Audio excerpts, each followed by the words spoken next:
Hola, soy la psicóloga Mariela Orellana y te doy la bienvenida a este espacio Aprendiendo Juntos.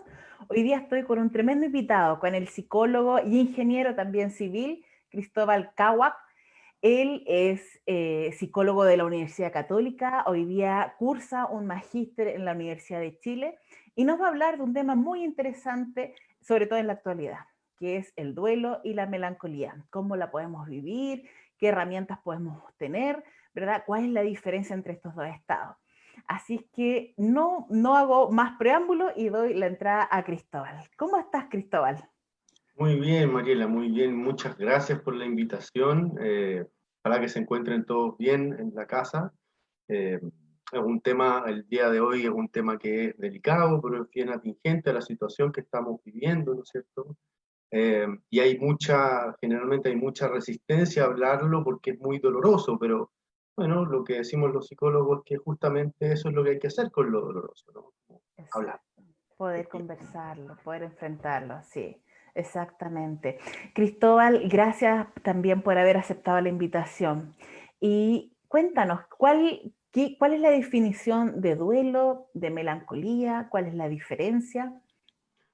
Ya, en general esto se definió en particular hace mucho tiempo atrás, 1917, por ahí hay un texto que se llama Duelo y Melancolía, y podríamos decir que el duelo en particular es un estado ante una pérdida de un ser querido o un ideal muy importante, por ejemplo la patria. Eh, Ah, entonces, tiene que ver con una pérdida siempre.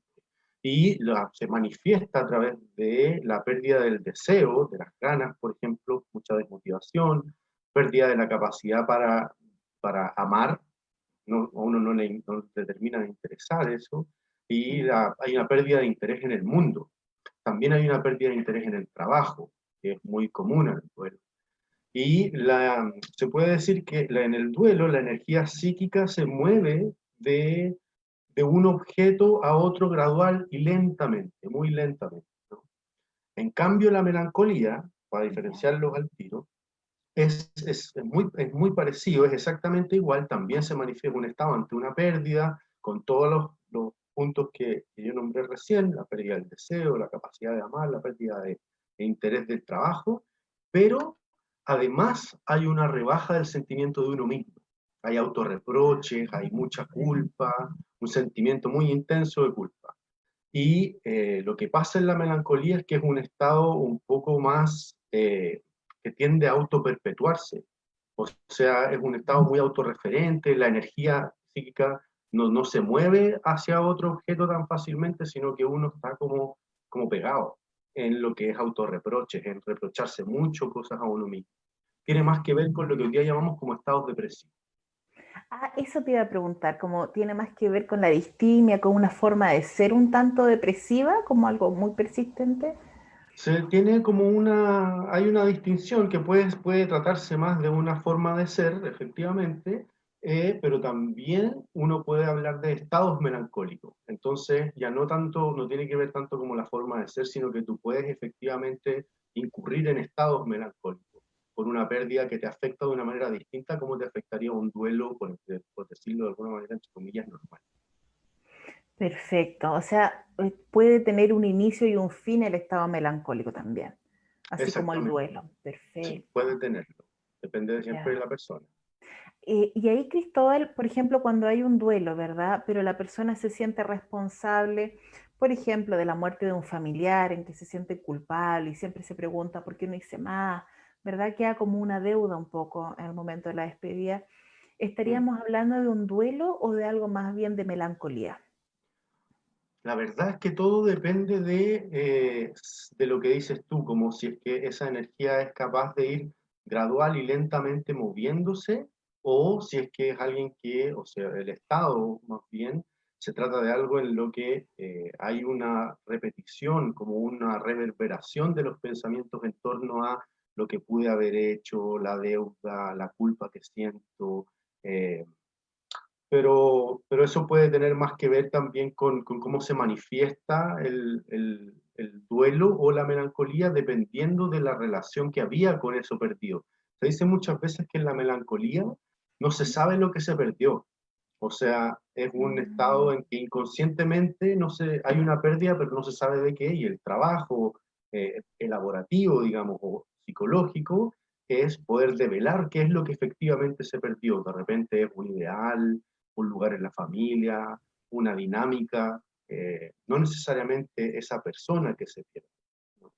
te Sino que eso entiendo. esconde otra cosa. Te entiendo. Te quiero preguntar también, como en relación a lo mismo, ¿verdad?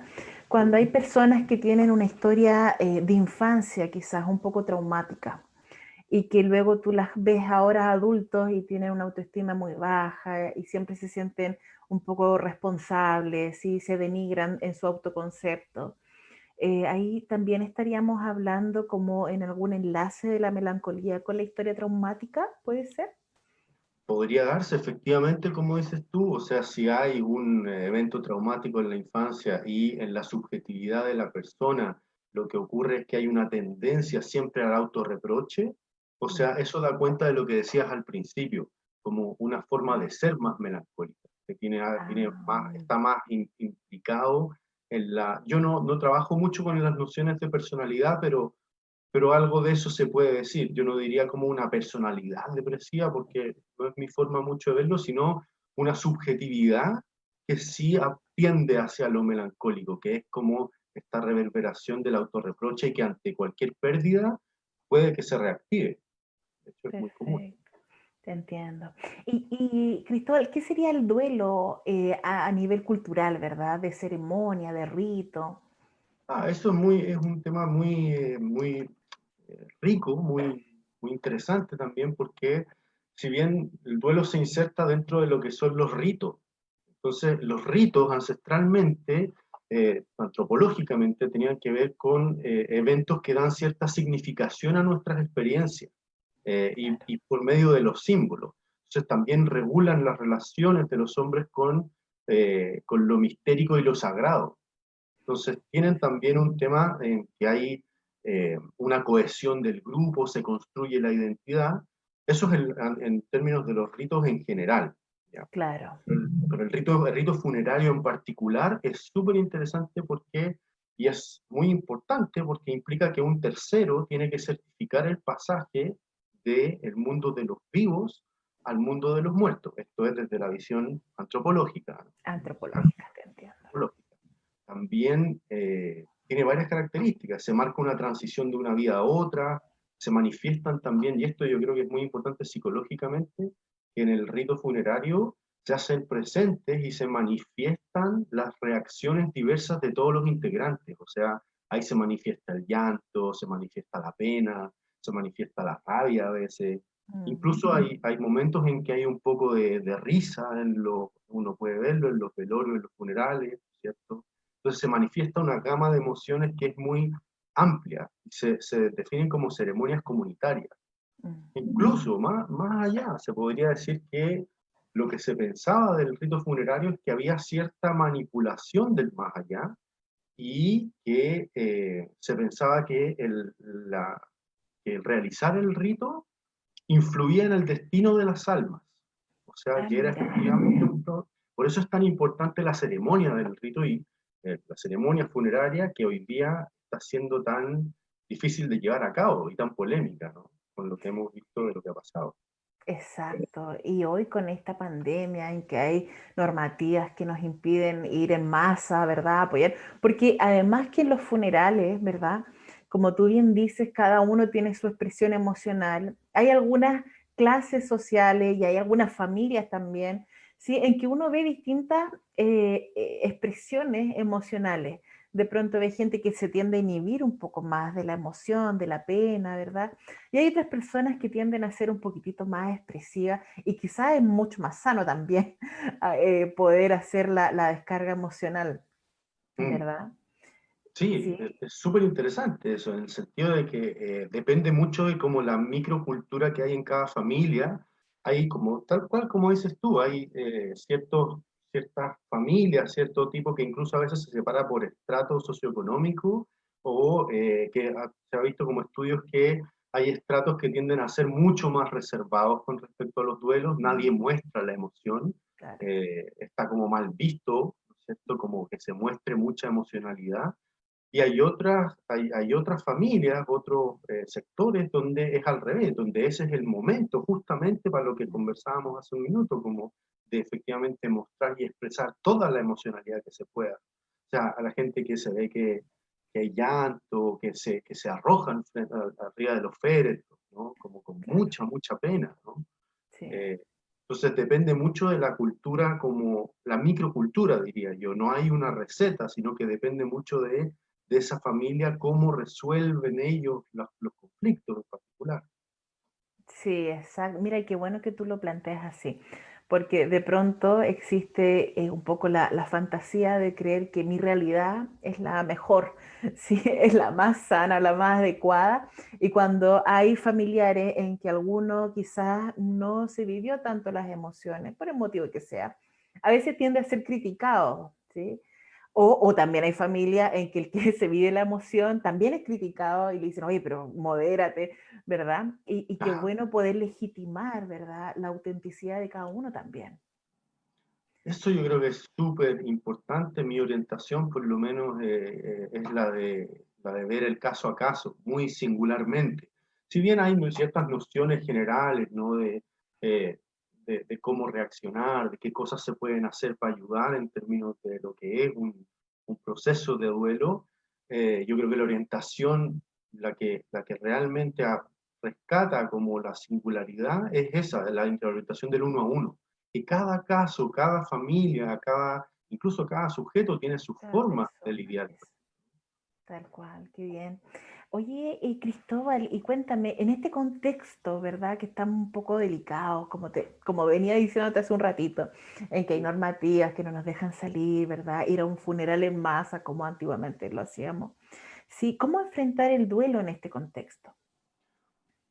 Yo creo que primero lo que hay que tener súper claro es que todos los procesos de duelo son diferentes.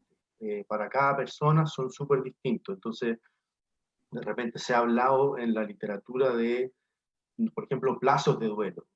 Hay preguntas Sí, para el paciente, ¿no es cierto? El doliente siempre pregunta cuánto va a durar esto, cuánto va a durar el duelo. La verdad es que es muy distinto para cada persona. Hay procesos de duelo que duran un año, hay otros procesos que duran año y medio, 2 años, o pueden alargarse mucho más. Depende muchísimo de cuáles fueron las circunstancias de la pérdida y del pasado de esa persona, y con qué otras experiencias se enlaza. También algo de lo que se habla mucho es de las etapas del duelo, ¿no? sí, Como que hay ciertas etapas, como yo exacto. prefiero pensarlas, y esto puede que sea medio polémico, pero yo prefiero pensarlas como estados del duelo más que etapas del duelo, Ah, porque ya, lo que me ha tocado ver es que uno entra y sale de ella en distintos exacto. momentos del duelo, ¿no? Entonces está, no sé, pues la negación, la rabia, la negociación, la depresión, la aceptación, que son como las clásicas etapas del duelo, Sí, pero uno lo que ve básicamente en la clínica es que hay momentos en que la gente entra en momentos de rabia y sale de ella, y después entra en momentos de aceptación y vuelve a salir, y vuelve la rabia, y vuelve la pena, y hay culpa. Entonces es como son más estados de duelo que no hay que tenerles miedo, ¿ah? Yo creo que eso es muy importante, sobre todo en contextos como en el que estamos viviendo ahora. Se le tiene mucho miedo a lidiar con esto, a la pérdida. Y yo creo que no hay que tenerle miedo a que esto incluso se repita. La repetición es muy importante para la simbolización, para lo que es la elaboración. Entonces, si uno claro. de repente entra y sale de la rabia o entra y sale de la culpa, eso es parte del trabajo de duelo. O sea, eso es parte de procesarlo, ¿no? Eh, Hay muchos duelos que uno realiza en la vida, por decirlo de una manera, como Claro, uno realiza duelos no solamente por la gente que pierde, sino por las etapas que van quedando atrás, de un duelo por lo infantil, por la juventud, por la adolescencia, quizás. Son cosas son, que uno va dejando atrás y tiene que hacer otra cosa con eso. O sea, sí, tiene que pues, saber hacer con esa pérdida también. Y yo creo que es muy similar el trabajo de duelo al trabajo que se hace en terapia, muchas veces, que tiene que ver con aceptar ciertas pérdidas, con dejar atrás ciertas cosas. Pero quería tomarme un poco de lo que conversábamos como en términos de rito, Mariela, ¿Sí? porque quizás lo que vale la pena y algo que sí sería como una recomendación que yo daría es que ojalá se pudiera hacer algún tipo de rito eh, de la forma como lo que los medios permitan, ¿no? En caso Ya. de un duelo, hacer algún tipo de rito con los más cercanos, sea por Zoom, sea por llamado telefónico. Mm. Hay gente que prende velitas, hay gente que se junta para rezar. Yo eso sí lo daría como una recomendación, como no dejar el rito de lado de el momento del duelo. De todas maneras, tratar de hacer algo al respecto. A pesar de que no podemos ir en masa al funeral, no podemos ir al velorio, no importa, como tratar de saber hacer con lo que tenemos. Yo Y eso sí lo fíjate que hay recomiendo. personas que tienden como a tratar de evitar hablar del fallecido, ¿sí? Como no tocar el dolor ahí, no vaya a ser que haga llorar más a los seres que quedaron, a la viuda, al viudo, en fin. Y fíjate que es sano poder hacer el rito de despedida, sea cual sea, ¿verdad? Ujú. ¿Qué piensas tú de esa técnica, ¿no? De tratar de enfrentarlo desde la evitación. Yo creo que también, o sea, si bien lo que decía yo al principio, estoy muy de acuerdo contigo, como que es muy sano hablar de lo doloroso, eh, también me parece que hay que ser muy respetuoso con los tiempos del otro, en el sentido de, si hay evitación por un tiempo, ok, la negación, que se dice que es una de las etapas del duelo, ¿no? Es parte del trabajo de duelo, entonces yo trataría siempre de no hacer nada muy forzado en Ya, este tipo de elaboraciones, porque, claro, perfecto. puede ser un poco chocante para la persona que acaba de perder a alguien ir y hablar del tema. Ahora, si han pasado un tiempo más que prudente y todavía la persona no puede hablar de la persona que perdió sin quebrarse, ahí ya hay un tema. O sea, es que ahí ya hay algo del que uno podría pensar del orden de o duelo patológico o entrando en un estado más melancólico en que no se Mm, puede tocar el tema, ¿no es cierto? Entonces los temas que no se tocan en psicología quedan como enquistados, quedan sí, como protegidos y se forma como, igual que un quiste, ¿no es cierto? Como sí. que se guarda y no se toca y tiene efectos igual, pero no se está haciendo nada por trabajarlo. Entonces es como un ir y venir entre respetarle el tiempo al otro y hablar para elaborar. Sí, qué bien. Mira, Cristóbal, Miguel Ángel pregunta y dice, mi madre falleció el año pasado en Lima, yo vivo en Concepción y por salud no pude estar. ¿Cómo se puede cerrar el duelo? Uf, es una tremenda pérdida, ¿no? Mm, Sobre sí, todo una hace tan mamá. poco tiempo, una mamá, hace Mm, tan poco tiempo, digamos, un año es poco tiempo con una pérdida tan grande, y todo depende del estado en el que Miguel Ángel, ¿no? Miguel Ángel sí, es el Miguel nombre. Ángel. Miguel Ángel se encuentre. En ese sentido, yo aquí también soy un poco cargado por un lado, en el sentido de que yo recomiendo que haya atención psicológica.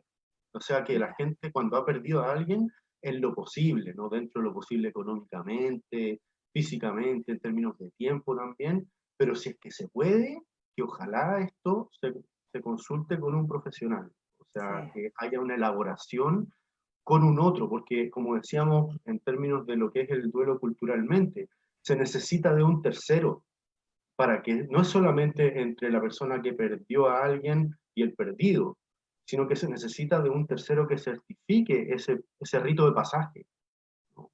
Y para esa claro, elaboración es necesario un profesional. Eh, mira, yo creo que siempre ayuda, siempre va a perfecto, ayudar. súper. ¿Cuándo tú crees que es bueno entonces consultar al psicólogo? ¿Como siempre o cuando ya está habiendo alguna sintomatología un poquitito más invalidante, que te molesta más? Ya, aquí es una pregunta bien importante que generalmente se hace mucho, ¿no? ¿Cuándo consultar? Mm, Eh, y de acuerdo a lo que uno podría decir que constituye un estado de ánimo deprimido propiamente tal, implicaría o estado de ánimo deprimido o una pérdida de interés o de placer en las actividades que uno generalmente encontraba placentera, pero además tres de una lista de síntomas que uno podría decir, bueno, estos son importantes para determinar también si es que estoy con un estado deprimido o no. Una Ya. pérdida o un aumento importante de peso sin razón, Mm, insomnio o hipersomnia, o sea, no poder dormir o dormir demasiado, mm, tener una agitación psicomotora muy grande cuando uno está como muy alterado, ¿no? ya. Fatiga o pérdida de energía, sentimientos de inutilidad o de la culpa excesiva, lo que conversábamos al Claro. principio, mucha culpa, y lo más importante, o que eso ya implica que ojalá se consulte lo antes posible, pensamientos de muerte muy recurrentes. Claro. Y a esto tampoco hay que tenerle miedo, ¿ah? Yo creo que aquí también todos tenemos pensamientos de muerte. Todo el mundo, todos por nuestra condición humana, pensamos en la muerte. Y en ese sentido no hay que tenerle miedo. Lo que sí hay que preocuparse es cuando los pensamientos de muerte son recurrentes. Lo digo ¿por qué? Porque parte del duelo también y parte de los estados melancólicos muchas veces implican una identificación con el perdido, con la persona que murió. O sea, como decir, yo me voy con él, me voy con ella. Entonces, Claro. inconscientemente o conscientemente, puede ir por las dos vías. Entonces, no hay que tenerle miedo a tener pensamientos de muerte, pero si son recurrentes, yo lo que recomiendo, sin asustarse, pero lo que recomendaría sería efectivamente consultar, acudir al psicólogo, acudir al consultorio, dependiendo de los medios que se tengan. Ese momento sí sería un momento de la consulta, pero sobre todo, yo diría como si es que se conforma el cuadro completo del estado depresivo mayor. Me gustaría un poquitito profundizar en esos pensamientos de muerte. Cuando estamos hablando, yo sé que no es el tema de hoy día, No, no, pero sí sería bueno, como cuando hay que preocuparse, cuando la persona debiera reconocer que está teniendo pensamientos de muerte, como me gustaría algún día irme con mi familiar, o cuando mm, ya estoy teniendo ideación suicida o planificación suicida.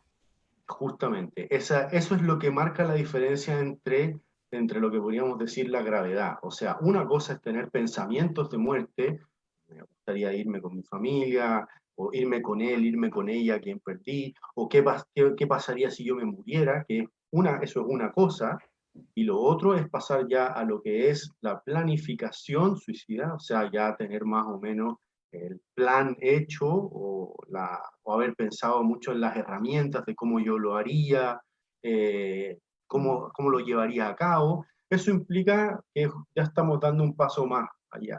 Entonces, en ese sentido, yo creo que ahí habría que sumarle un poco de preocupación al Estado, digamos, y ahí consultar de todas maneras. Eh, sí, ahí de todas maneras consultar. Y bueno, y de ahí urgente, viene, ¿verdad? claro, y de ahí viene lo que es el intento de suicidio, que ya eso sí es una urgencia mayor. Sí. Sí. Estaba pensando, ¿cuándo la persona se puede dar cuenta de que elaboró, que superó un duelo? ¿Por qué? Porque a veces uno siente como este dolor intenso cuando fallece un familiar o alguien que uno quiere, ¿verdad? ¿Mm? Pero con el tiempo ya va bajando la intensidad, ¿sí? Y llega un momento en que ya haces tu vida, ¿sí? Normalmente, ¿verdad? Pero Ujú. cuando te acuerdas de esta persona, a veces vienen momentos un tanto nostálgicos en que te acuerdas, en que puede que te dé un poquito de pena, o viene una canción, ¿verdad? Que te evoca sentimientos, emociones. Entonces, cuando superé el duelo y si sigo sintiendo esto a lo largo de la vida, ¿sigo en duelo o ya está superado? Es muy paradójico eso, ¿ah? Es muy paradójico porque si uno le pregunta, por ejemplo, a quien perdió a alguien, si realmente quiere, uno le pregunta, bueno, ¿y tú esto lo quieres superar? Y la respuesta es como un sí, pero a regañadientes. Sí. Es como, sí, pero no me quiero olvidar de esta persona. O sea, yo quiero superar el duelo, quiero estar bien, pero no quiero que se me olvide. Entonces, yo creo que aquí se conjugan como dos nociones que pueden ser medias distintas entre sí, a pesar de que están muy relacionadas. Una es el recuerdo y lo otro es la memoria. Esto es una distinción que no es muy común, pero el recuerdo es tener, por ejemplo, muy presente a la persona todos los días, todo el día, ya. Y la memoria implica un tipo de recuerdo que no invade, que no es Ah, invasivo, perfecto. sino que uno hace otra cosa con eso.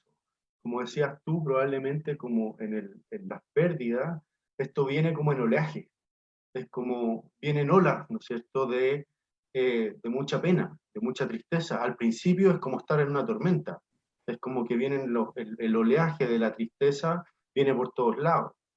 Pero con el tiempo las olas empiezan a venir como más separadas entre sí. Mm, Es como si, bueno, ahí viene como lo que decías tú, ¿no? Como una canción, una fecha importante, mm, un evento, una película, mm. alguien dijo algo que tocó algo de ese proceso de duelo o esa pérdida.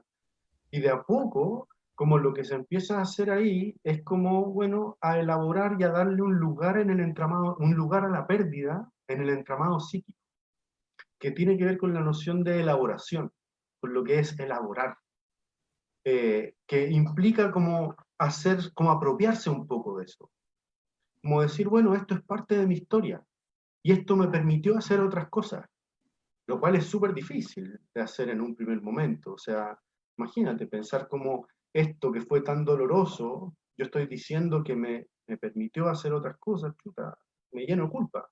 Por eso Mm. tiene que ser hecho, yo creo, con un profesional, porque ahí se van elaborando los sentimientos que van apareciendo. Pero una vez como yo creo que el duelo se puede dar por muy entre comillas, superado porque no se supera nunca, yo creo, Mm. no del todo, y también porque uno no quiere superar, También. ¿no? Sí. Uno no quiere olvidarse de esa persona. Entonces, Mm. eh, yo creo que uno logra hacer algo con el duelo una vez que el duelo ya no te mortifica, ya no es algo que te impide, por ejemplo, las cosas que nombrábamos en un principio, como que no te impide la capacidad de amar, la capacidad de trabajar, la capacidad de desear otras cosas, de que tu deseo se mueva por distintos lados.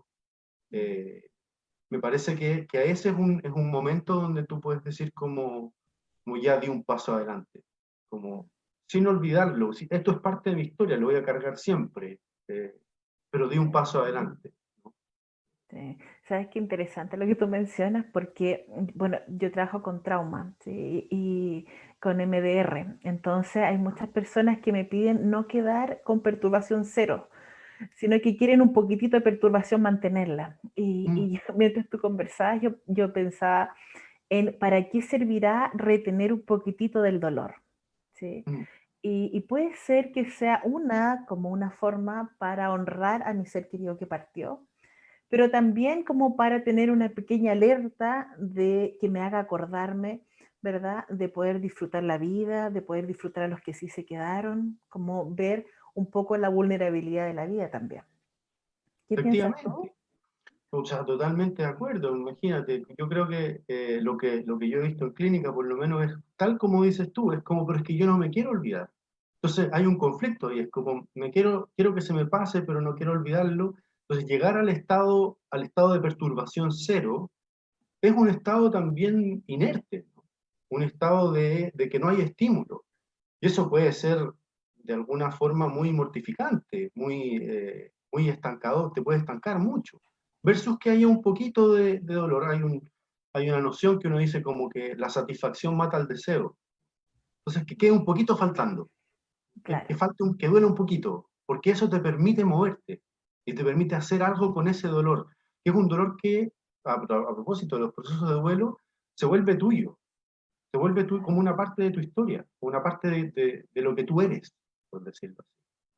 Que yo creo que sí. es un lado muy bonito del duelo, bonito todas las precauciones que tiene decirlo, ¿no?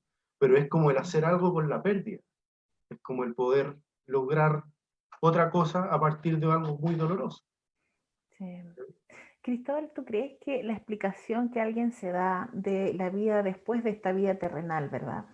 Mm. ¿Puede influir en cómo se viven los procesos de duelo?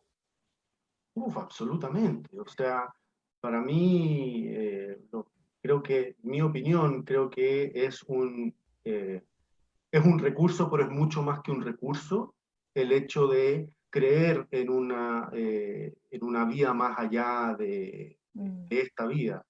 Digo un recurso porque psicológicamente uno podría, exclusivamente psicológicamente uno podría decir, bueno, sí, es algo en lo que el paciente cree y en eso lo sostiene, ¿no? Y le permite sobrellevar dificultades muy grandes, como por ejemplo las de una pérdida, y encontrar refugio, encontrar como consuelo en eso.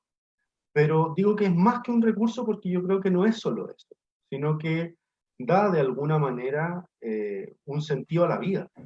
O sea, se encuentra un sentido a la vida que es muy, que yo creo que también parte de la terapia psicológica apunta a que el paciente pueda encontrarse él un sentido para su vida, ¿no? Claro.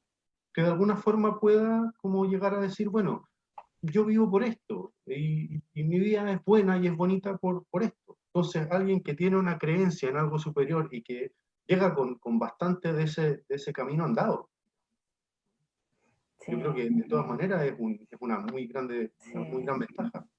Sí, la espiritualidad, claro, puede ser un recurso sumamente importante, ¿verdad? Y también para ver cómo uno va lidiando también con el dolor, uno propiamente tal, Mm, ¿cierto? mm. Sí, sí. Mm. Algo que de repente quería mencionar brevemente es como quizás, Mariela, me han preguntado mucho como qué se hace con los niños. Eh, Ah, tienes razón. Como qué pasa con los niños, qué se hace con los niños en el duelo, qué sé yo, te lo mencionaba porque me lo han preguntado harto, pero eh, entonces lo que se hace con los niños, que puede sonar bien paradojal, pero es respetarles un poco, respetarles su subjetividad, respetarles su carácter de sujetos. O sea, eh, se les puede explicar, y es muy recomendable explicarles lo que pasó cuando pierden a alguien. Yo no soy terapeuta de niños, pero esto es más o menos lo que se recomienda, que es explicarles en las palabras del niño qué es lo que está pasando.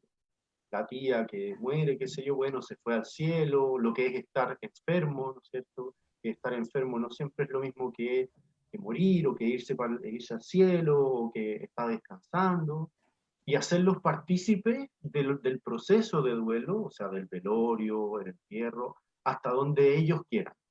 Porque de repente el niño dice, no, yo no quiero nada de eso, y, ok, pero de repente los niños dicen, sí, yo quiero ir y me quiero despedir. Eso Claro, también es muy valioso para cómo el niño va a construir esa historia va más adelante. sí. Eh, y que lo dejen, que dejen que el niño juegue.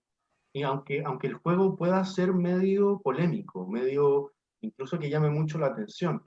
Cuando fue uno de los terremotos más grandes, creo que fue el del 2010, me parece, un grupo de psicólogos atendiendo a gente o sea, fue a los lugares más afectados y la gente se quejaba que los niños jugaban a poner a los muñecos en cajitas y enterrarlos en la arena, ¿no?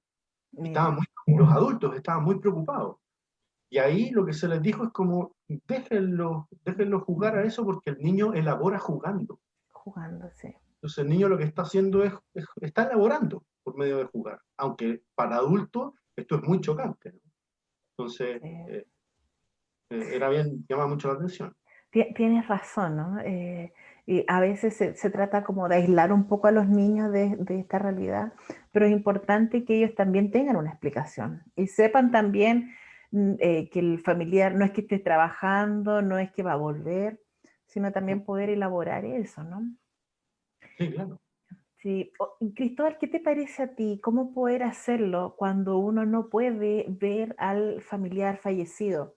Estoy pensando en los casos, ¿verdad?, a nivel mundial, en que mucha gente no pudo ver el cuerpo de su familiar, acá en Chile Mm, también en algún momento, ¿verdad?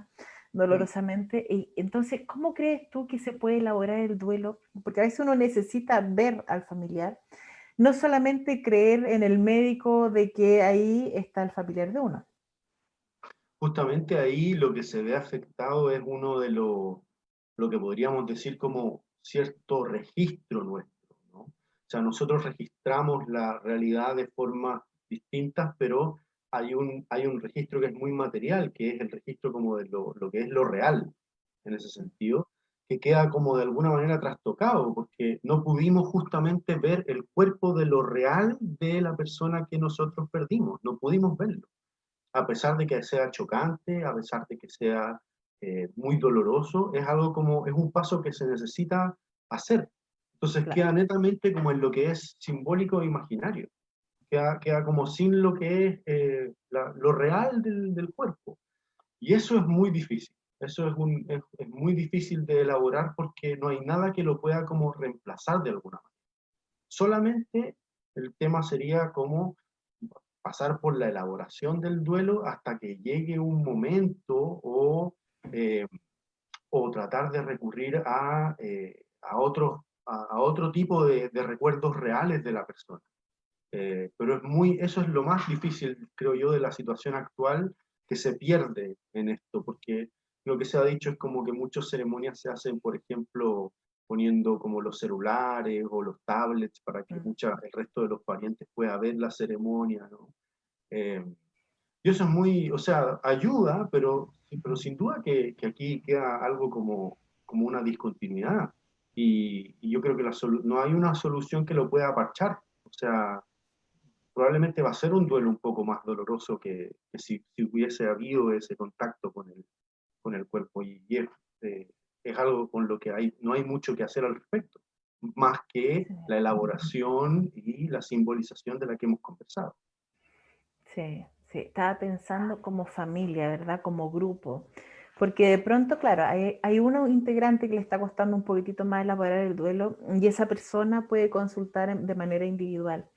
Pero Mm. como familia, ¿se puede hacer algo para ayudarse entre todos a elaborar mejor el duelo? Absolutamente, yo creo, yo creo que la familia es un sistema, un microsistema, ¿no? Por decirlo de alguna manera, una microcultura.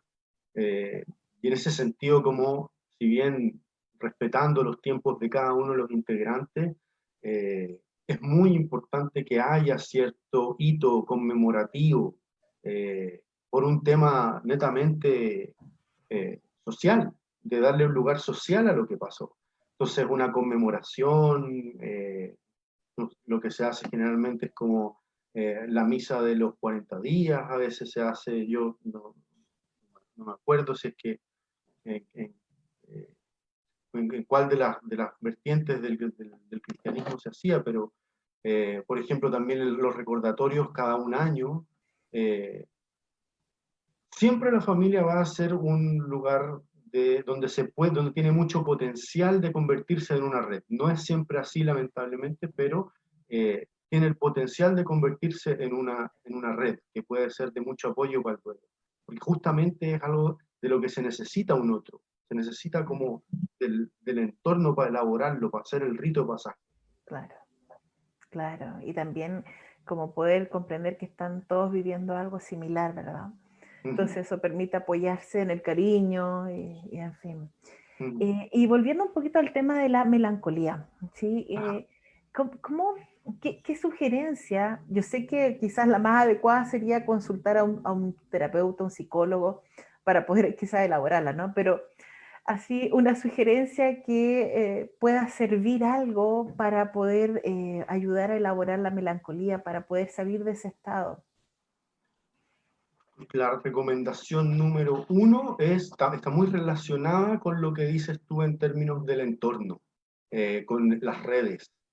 Eh, Ojalá la familia, si no puede ser la familia, bueno, están los amigos, están de alguna forma los cercanos.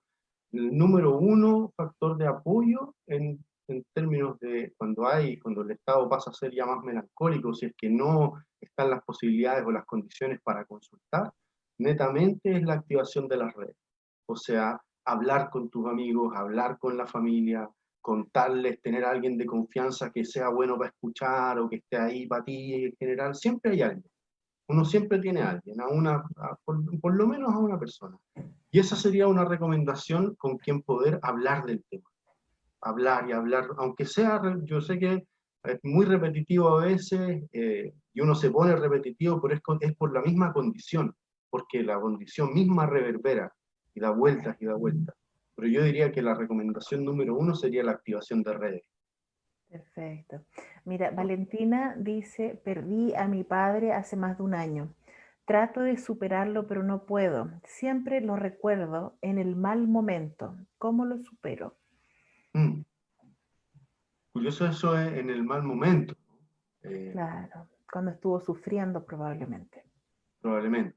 Mm, Eh, es muy difícil, ojalá hubiese, yo siempre digo, como ojalá hubiese una respuesta rápida, una solución un poco más espontánea o inmediata al mm, respecto de lo que es superar un duelo, sobre todo si es que hubo una enfermedad o un deterioro de la persona muy gradual, que es muy, muy difícil. Eh, mm.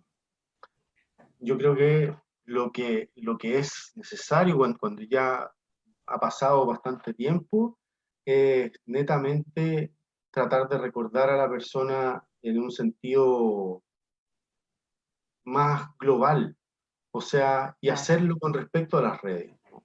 Hacerlo con respecto a la gente que lo conoció, a la gente que supo de su historia, o sea, meterse un poco en la vida de lo que de quién era la persona. Pero sin duda que para elaborar un duelo, yo insisto que la regla, así como casi número uno, esta es mi orientación, es efectivamente consultar a un profesional, porque tiene muchos entramados el duelo, como para pasar a una melancolía muy, muy fácilmente. sí, sí, como la importancia de poder matizar los recuerdos, ¿verdad? No, Mm, no solamente como lo doloroso, claro que es difícil cuando no hay sin ayuda, mm, ¿verdad? Pero poder como ver todo. Te iba a hacer otra pregunta también, se me olvidó. Se me bueno, olvidó, pero es como bien, bien interesante el tema, ¿verdad? mm, mm. Bien interesante el tema de los duelos. ¿Hay alguna pregunta, Felipe? ¿No? Sandra comentó algo, parece. Sandra Collao comentó que había perdido a su mamá hace 4 años. Sí, Ah, entonces hay personas que están viendo hoy día la transmisión y que están apoyándose, les está sirviendo mucho este mm. espacio. Sí, Sí, las pérdidas, o sea, con lo que decía como hace un momento, es que la pérdida siempre deja algo. O sea, en ese sentido, siempre lo ideal sería que la pérdida no siempre se olvide, no necesariamente se quiere olvidar, sino como eh, que en mm, esta repetición uno se siente como muy, muy pegado a veces. Se siente sí, como que esto no se me ha pasado, no lo he superado. Pero vale la pena tener en mente que efectivamente el tiempo ha pasado, claro, efectivamente han sucedido cosas desde ese momento de la pérdida hasta el día de hoy. sí, Y esas cosas que han sucedido vale la pena refrescarlas. sí, O sea, todo el desarrollo, como los avances que se han podido hacer, vale la pena también tenerlos en mente, porque son parte de la elaboración del duelo, aunque uno no lo tenga tan consciente, por decirlo de alguna manera. O sí, sea, efectivamente ha pasado tiempo y uno se las ha arreglado, más o menos bien. Bueno, el paciente o el doliente ha sobrevivido, se claro. las ha arreglado con sus herramientas. Me acordé de la pregunta. ¿Tú has visto alguna diferencia como en el duelo de acuerdo a la causa de fallecimiento de la persona? Por ejemplo, cuando es algo, un accidente rotundo así de un día para otro, o cuando hay una enfermedad como que hay algunos indicios que uno más o menos se prepara antes, quizás. ¿Has visto alguna diferencia tú? Sí, efectivamente. O sea, es sin duda que es mucho más sorpresivo el factor sorpresa del accidente de un día para otro, del evento muy como sorpresivo. Bueno, el factor sorpresa juega un papel mucho más que podría llegar a ser traumático, podría llegar a constituirse como un trauma porque fue muy inesperado, no hubo despedida, ¿no? No hubo ninguna palabra de decir, bueno, yo a esta persona me despedí en la mañana y le dije, chao, que te vaya bien, y nunca me esperé que no lo iba a volver a ver. Eso es muy duro, es muy doloroso y afecta justamente al proceso de despedida, que es distinto cuando eh, hay una enfermedad de más larga data, de, por ejemplo, qué sé yo, cáncer, que es la más común, ¿no? Eh, donde hay cierta posibilidad de una despedida.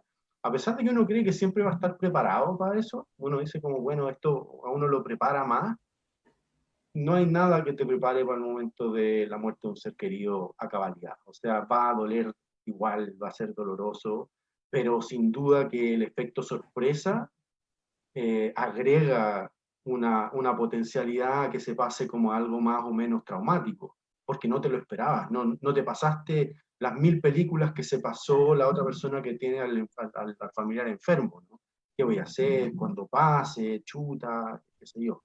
Lo sorpresivo puede llegar a ser muy traumático, Sí, ¿no? tienes razón, y además que la persona que vive una enfermedad, los familiares, los cercanos, ¿verdad? Como que todos los días tienen la oportunidad de a poquito de irse despidiendo de a poco, de irse preparando, de ir diciendo lo que quieren decir, ¿verdad? Quedar como eh, con las cuentas arregladas en el fondo también. Ujú, ujú, Sí. Y bueno, y para finalizar, la dimensión espiritual, creer ujú, en Dios, ¿sí? ¿Cómo lo ves tú? ¿Es importante en este proceso de duelo? Porque estaba pensando, es muy doloroso cuando parte un ser querido, ¿verdad? ujú, Y es muy doloroso porque nosotros vivimos la pérdida y también porque no tenemos acceso a conocer lo que ocurre después. Capaz que si pudiéramos saber o verlo, capaz que nuestra forma de vivir el duelo sería, en el caso de la muerte, sería distinta. Puede que ujú. sería incluso hasta con mucha más paz, más alegría, sería un cambio de etapa. ¿Qué Ujú. piensas tú de eso? Yo también estoy muy, o sea, estoy absolutamente de acuerdo con que la creencia juega un rol fundamental en este tema en particular, eh, porque permite que el paso de lo que hablábamos como de una vida a otra, ¿no? Sea de otro modo. Es muy distinto pensar que va a haber una otra vida a pensar que no va a haber nada. Es muy angustiante, ¿no? O sea, Claro. decir como con una certeza de que no va a haber nada puede aparecer mucha angustia. En cambio, se encuentra mucho consuelo de alguna forma en decir, bueno, va a haber otro lugar, va a haber una vida otra, que tiene otra significación, que tiene otro estatuto. Entonces, justamente yo creo que la creencia, sobre todo la creencia en Dios o en alguna religión, es muy, muy fructífero en el momento de enfrentar un duelo y una pérdida. Eh, Generalmente se encuentra harto consuelo en eso, y eso es muy Perfecto. importante. Sí. Muchas gracias, Cristóbal. Qué tremendo aporte ha sido poder conversar contigo. No No, solo para mí, para toda la gente que nos está viendo también. todo lo Sí, contrario, muchas gracias a ti por la invitación, estuvo muy entretenido, ojalá que lo hayan pasado bastante bien. sí, yo sí. Cuéntanos, Cristóbal, cómo la gente se puede comunicar contigo. ¿Estás atendiendo online? ¿Cómo lo estás haciendo? Sí, estoy atendiendo online. Mi correo es crcahuac@uc.cl y mi teléfono es el +56 999 698899. Así Perfecto. que sí, Está, muchas está gracias. apareciendo ahí anotado en los comentarios de Renuevo Psicología, así que la gente que se quiera comunicar con Cristóbal, él es muy buen profesional y bueno, yo lo conozco, él también trabaja en las dependencias de Renuevo y, y así que bien recomendado también. ¿Sí? Muchas gracias, María. Listo. Muchas gracias, Cristóbal, por tu tremenda generosidad. Que te vaya bien. Igualmente. Chao, chao. Chao, chao. Y me despido también de la gente que hoy día nos estuvo viendo. Muchas gracias por su sintonía, por habernos escuchado, haber visto. Les agradecería que compartieran este programa para que pueda ayudar también a otras personas. Y muchos cariños, que tengan un lindo fin de semana, lo que queda de fin de semana, y nos vemos en los próximos días. Chao, chao.